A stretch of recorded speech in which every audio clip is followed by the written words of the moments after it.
अगदी बेकरीसारखी खारी घरच्या घरी कशी बनवायची ते आज आपण पाहणार आहोत. तर नमस्कार, स्वागत आहे तुमचे खमंग रेसिपीज कट्टा या चॅनलवर. मी प्रतिभा तुम्हा सर्वांचे मनापासून स्वागत करते. तर आज आपण पाहणार आहोत खारी.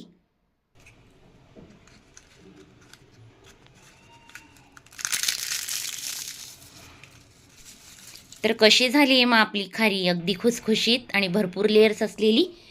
तीही अगदी झटपट होते बरं का. तर चला मग व्हिडिओला सुरुवात करूया. इथे मी 2 कप मैदा घेतलाय. मैदा चाळून घेतलाय. चवीनुसार मीठ घ्यायचंय. अगदी पाव चमचा ओवा घेतलाय. ओवा क्रश करून घातलेत. आता इथं आपल्याला घ्यायचं आहे कच्चं तेल. तर तुमच्या वापरातलं खायचं तेल तुम्ही वापरू शकता यात. तर मी 5 चमचे यात तेल घातलंय. आता हे व्यवस्थित एकजीव करून घ्यायचं आहे, जेणेकरून मीठ आणि तेल, ओवा मैद्याला सगळं चोळून निघेल असं. तर अशा पद्धतीने मी व्यवस्थित मिक्स करून घेते आणि आता हे पाणी घालून हळूहळू मळून घेऊया. तर छान असं घट्टसर आपल्याला मळून घ्यायचे. तर एकदम पाणी घालायचं नाही, थोडं थोडं पाणी घालतच आपल्याला हे मळून घ्यायचंय. तर अशा पद्धतीने छान मळून घेतलंय. याला 1-2 मिनटं चोळून घेतले आणि आता थोडासा तेलाचा हात लावून हे 10 मिनटासाठी आपण रेस्टला ठेवून देऊया. 10 ते 15 मिनटासाठी. तोपर्यंत साठा तयार करून घेते. तर मी इथं 3 चमचे कॉर्नफ्लॉवर घेतले आणि 2 चमचे साजूक तूप घेणारे.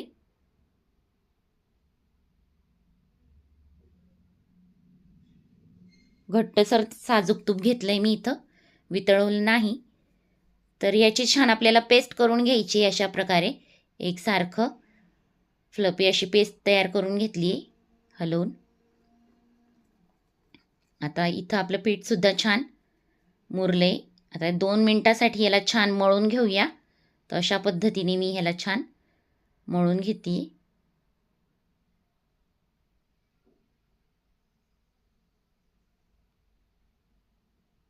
ही सुद्धा प्रोसिजर आपली महत्त्वाची.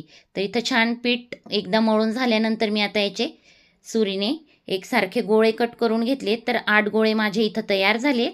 तर एकसारखे गोळे मी परत व्यवस्थित लावून घेते. तर इथं आपले 8 गोळे तयार झालेत आणि 4-4 गोळ्यांची मी पोळी एकत्र करून घेणार आहे. तर अशा पद्धतीने एक एक पोळी आपल्याला लाटून घ्यायची.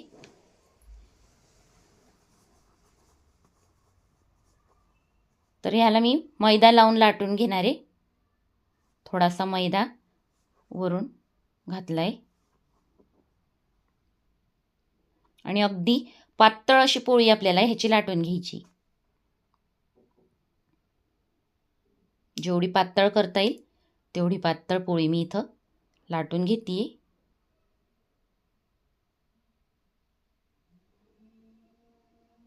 हे ट्रान्सपरंट दिसेल असं पातळ करायची. तर अशा पद्धतीने माझी पहिली पोळी लाटून झाली. मी दुसरी पोळी लाटते. तर इथं दुसरी पोळीसुद्धा पातळ अशी लाटून घेतली आहे. आता हे मी एका ताटात झाकून ठेवणार आहे. तर अशाच पद्धतीने आपण 4ही पोळ्या लाटून घेऊया. तर तुम्ही इथं बघू शकता मी 4ही पोळ्या लाटून घेतल्या आहेत. त्यातली एक पोळी घेतली. आता ह्याला आपण हा साठा लावून घेऊया, जो कॉर्नफ्लॉवरने तुपाचा बनवला आहे तो. एकसारखं हाताने स्प्रेड करून घेणार आहे. व्यवस्थित लावून घ्यायचं आहे आणि वरून फक्त मैदा स्प्रिंकल करायचा आहे. दुसरी पोळी मी त्याच्यावर ठेवली आहे. जिथं बाजू कमी दिसत होती तिथं ओढून घेतली आहे. अशा प्रकारे एकसारखी. इथं सुद्धा व्यवस्थित साठा हा स्प्रेड करून घ्यायचा आहे एकसारखा. ह्याच्यावर पण थोडासा मैदा स्प्रिंकल करते. तिसरी पोळीसुद्धा आपल्याला त्याच पद्धतीने लावून घ्यायची आहे. साठा छान पसरवून घ्यायचा आहे. थोडासा मैदा आणि आता ह्याच्यावर आपल्याला चौथी पोळी ठेवून घ्यायची. तर अशा प्रकारे 4 पोळींचं मी इथं व्यवस्थित फोल्ड करून घेणार आहे.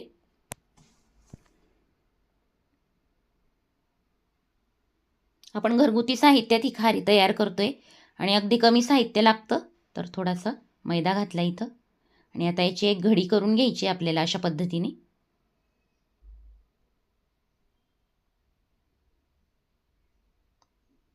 आणि हे सेट होण्यासाठी मी 10 मिनटं फक्त फ्रीजमध्ये ठेवून देते. तर स्क्वेअर घडी घालून मी फ्रीजमध्ये 10 मिनटासाठी ठेवून देते. तोपर्यंत आपण तर त्या राहिलेल्या 4 पोळ्यांची सुद्धा मी अशा प्रकारे स्क्वेअरमध्ये घडी करून फ्रीज करण्यासाठी ठेवते. आणि पहिली जी आपण स्क्वेअर घडी केली होती ती बाहेर काढून घेतली आहे. तर व्यवस्थित आपल्याला हे लाटून घ्यायचं आहे हलक्या हाताने. तर तुम्ही इथं बघू शकता आहे त्या शेपमध्येच आपल्याला लाटून घ्यायचं आहे. तर उभं मी जास्त लाटून घेणार आहे. हलक्या हाताने लाटायचं आहे, ह्याचं खूप बारीक आपल्याला लाटायचं नाही. तर तुम्ही इथं बघू शकता मी अशा पद्धतीने लाटून घेतलं आहे.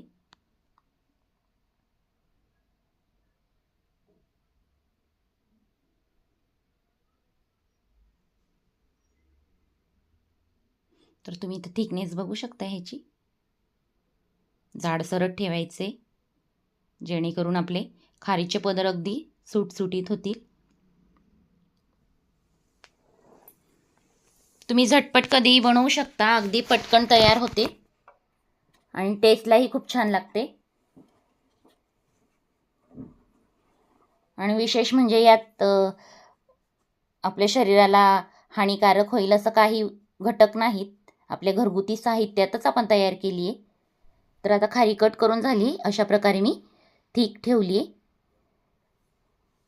इथं तेल पण लो फ्लेमवर तापत ठेवलं आहे. खूप तेल तापवायचं नाही आपल्याला. तेल जास्त तापलेलं नसलं तरच ही खारी छान फुलते आणि तेल जास्त तापलेलं असलं तर खारी फुलणार नाही, ती करपून जाईल आणि आतून कच्ची राहील. तर लो फ्लेमवरच आपल्याला खारी घालून घ्यायची यात. आणि खारी स्वतःहून वर आल्याशिवाय आपल्याला ह्यात चमचा घालायचा नाही. तर अलगद खारी वर आली आहे आणि मी आता फोर्कच्या साहाय्याने पलटी केली आहे. तर तुम्ही बघू शकता इथं नाजूक लेअर असतात ह्याच्या, त्यामुळं आपल्याला हळूहळू अशा उलटून घ्यायच्या आहेत. लो फ्लेमवरच आपल्याला खारी तळून घ्यायची. तर आता मी झाऱ्याच्या साहाय्याने व्यवस्थित हलवून घेते आणि एकसारखा रंग आल्यावर ह्याला निथळून काढून घेऊया.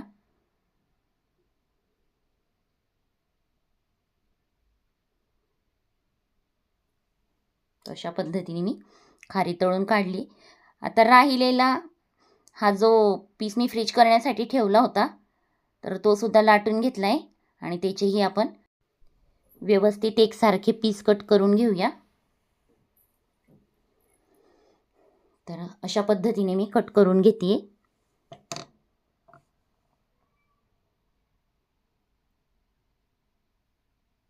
खायचा मूड झाल्यावर तुम्ही कधीही मनात आलं त्यावेळेस बनवू शकता, अगदी झटपट होते. तर लो फ्लेमवरच आपल्याला ही खारी घालून घ्यायची आणि व्यवस्थित तळून घ्यायची. तर अशा पद्धतीने मी घालून घेते सगळे.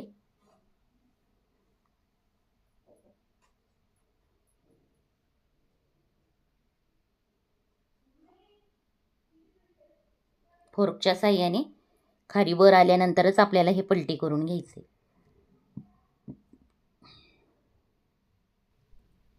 आणि छान मंद आचेवर एकसारखी रंगावर तळून घ्यायची. तर छान तळून झाली आहे खारी. तेल निथळून व्यवस्थित काढून घेऊया. तर चला मग या गरम गरम खारी खायला चहाबरोबर. व्हिडिओ आवडला असेल तर लाईक करा. चॅनलवर नवीन असाल तर चॅनलला सबस्क्राईब करायला विसरू नका. पुन्हा भेटूया अशाच नवीन व्हिडिओत नवीन रेसिपीसोबत. तोपर्यंत बाय.